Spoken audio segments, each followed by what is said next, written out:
ভাবছি যে এটা একটা ইরানি দোকান, বা এখানে যেই প্রোডাক্টগুলো পাওয়া যাবে সব ইরানি প্রোডাক্ট পাওয়া যাবে, তো এটাই তো ভেবেই ঢুকছি। বাট এখানে এসে দেখতেছি যে না, এরকম কোনো কিছুই না।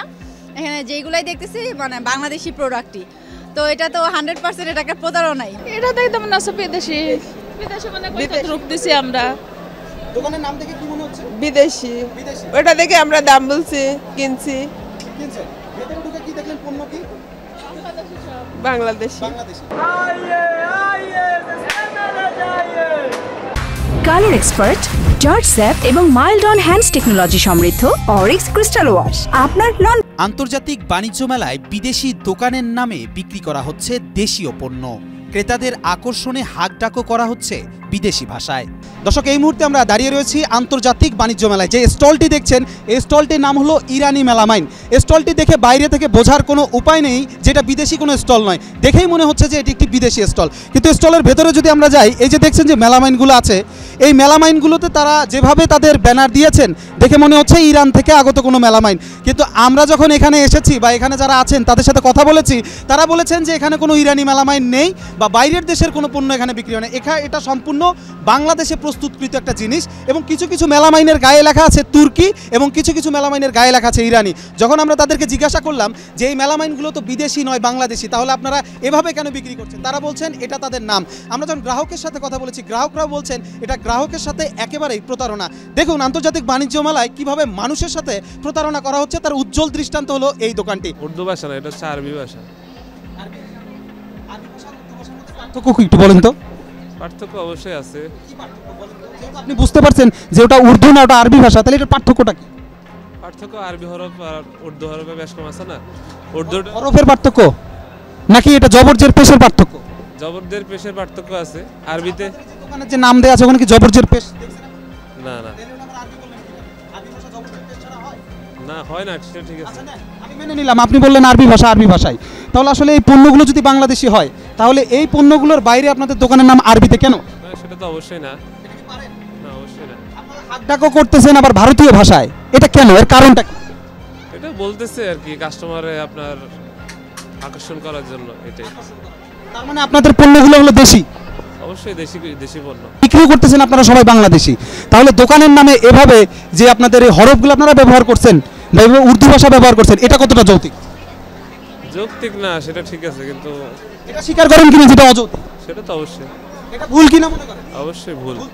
ক্রেতাদের দাবি বিদেশি পণ্যের প্যাভিলিয়ন মনে করেও তারা হচ্ছেন প্রতারণার শিকার। একটা যেটা হচ্ছে সেটা না দিয়ে যদি আমি ওইটার নাম দিয়ে অন্য কিছু দেই, তাহলে তো অবশ্যই এটা নেগেটিভ ধারণা নিয়েই হবে। এটা তো প্রতারণা হিসেবে, প্রতারক হিসেবে দেশটা অন্য দেশের কাছে এটা মানে প্রচার পাবে, বা আমার যেটা নাম থাকবে তার সাথে তো অবশ্যই আমার প্রোডাক্টের কিছু হলেও মিল থাকতে হবে।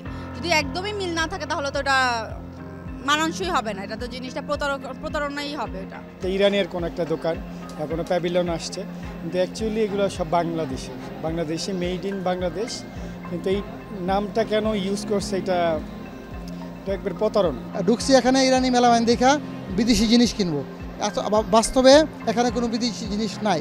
এখানে দেখা যাচ্ছে সম্পূর্ণ বাংলাদেশি মেলামাইন এবং প্লাস্টিকের জিনিসপত্র বিক্রি করতেছে ইরানি মেলামাইনের নামে। এটা সম্পূর্ণ একটা প্রতারণা। বিদেশি স্টলের নাম দিয়ে দেশীয় পণ্য বিক্রি করার বিষয়টি কিভাবে দেখছেন কাস্টমস, এক্সাইজ ও ভ্যাট বিভাগ, তা জানতে চাইলে তারা দায় চাপান বাণিজ্য মন্ত্রণালয়ের রপ্তানি উন্নয়ন ব্যুরোর দিকে।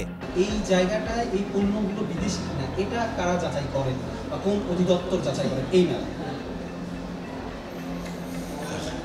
এটা আসলে আমার এভাবে এই মুহূর্তে বলতে পারছি না, আমার জানা নেই। জি জি। আমাকে আরেকটা প্রশ্ন উত্তর দিবেন। কিছুক্ষণ আগে আমরা একটা স্টলে গিয়েছিলাম, নাম হলো ইরানি মেলা।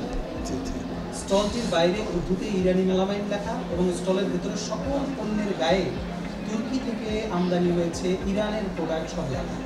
সকল গ্রাহকদের সাথে আমরা কথা বলেছি যারা কিনতে এসেছেন তাদের সাথে, এবং আমরা নিজেরাও সেটাকে ইরানের পণ্য ভেবে ওই দোকানে প্রবেশ করেছিলাম। কিন্তু যখন আমরা দেখলাম প্রতিটি পণ্যের গায়ে এরকম ইরানি মেলামাইন, তুর্কিশ মেলামাইন লেখা আছে এবং দোকানের বাইরেও ঠিক ওইভাবেই সাইনবোর্ড দেওয়া আছে, আপনিও স্বাভাবিকভাবে একজন সাধারণ মানুষ হিসেবে ওটাকে ইরানি ভেবেই প্রবেশ করবেন। কিন্তু যখন আমরা পণ্যগুলো দেখলাম, দেখে ওই যে আপনি বললেন আপাত দৃষ্টিতে মনে হচ্ছে ব্যতিক্রম, এই ব্যতিক্রমটা আমাদের চোখে পড়ে না।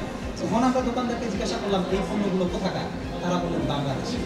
বাংলাদেশি কোনো পণ্য এভাবে ইরানের ট্রেডমার্ক, তুর্কিশ ট্রেডমার্ক এবং দোকানের নাম ইরানি মেলামাইন দিয়ে বিক্রি করতে পারে কিনা একজন কর্তৃপক্ষ হিসেবে আপনি আসলে এই ধরনের যদি বিষয় ঘটে থাকে সেটা দুঃখজনক, তবে এই ধরনের বিষয় প্রতিহত করা বা এই ধরনের বিষয় যাচাই বাছাই করার জন্য উপযুক্ত সংস্থা হচ্ছে বাণিজ্য মন্ত্রণালয় বা বাণিজ্য মন্ত্রণালয়ের নিয়ন্ত্রণাধীন এক্সপোর্ট প্রমোশন ব্যুরো। আন্তর্জাতিক বাণিজ্য মেলায় সবার চোখের সামনেই কিভাবে ক্রেতাদের সাথে এমন প্রতারণা হচ্ছে তার উত্তর খুঁজতে যেতে চাই বাণিজ্য মন্ত্রণালয়ের অধীনে থাকা রপ্তানি উন্নয়ন ব্যুরোর কাছে। 1 ঘন্টা অপেক্ষার পর সাক্ষাতের সুযোগ হয় আমাদের।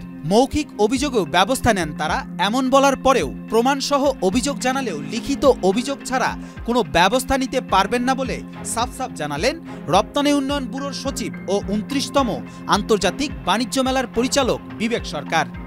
তাহলে সেই ক্ষেত্রে এই বিষয়ে যাচাই বাছাই রপ্তানি উন্নয়ন ব্যুরো করবেন না, যাচাই এটা বলতে পারি কিনা? হ্যাঁ, যাচাই বাছাই আমি তো বললাম যে যাচাই বাছাই করার জন্য আমার সরকারের যে এজেন্সি দায়িত্বপ্রাপ্ত সেই এজেন্সি আপনার এটা যাচাই বাছাই করবে। আমাদের কাছে লিখিতভাবে আপনারা জানালে আমরা সেই গভর্নমেন্টের যে কম্পিটেন্ট অথরিটি তাদের কাছে আমরা লিখিতভাবে এটি যাচাই বাছাই করার জন্য অনুরোধ জানাবো। বিদেশি স্টলের নাম দিয়ে বিক্রি হচ্ছে দেশীয় পণ্য, পণ্য কিনে প্রতারণার শিকার হচ্ছেন ক্রেতারা। এমন অভিযোগের সত্যতা উন্মোচনে মাঠে নামি আমরা।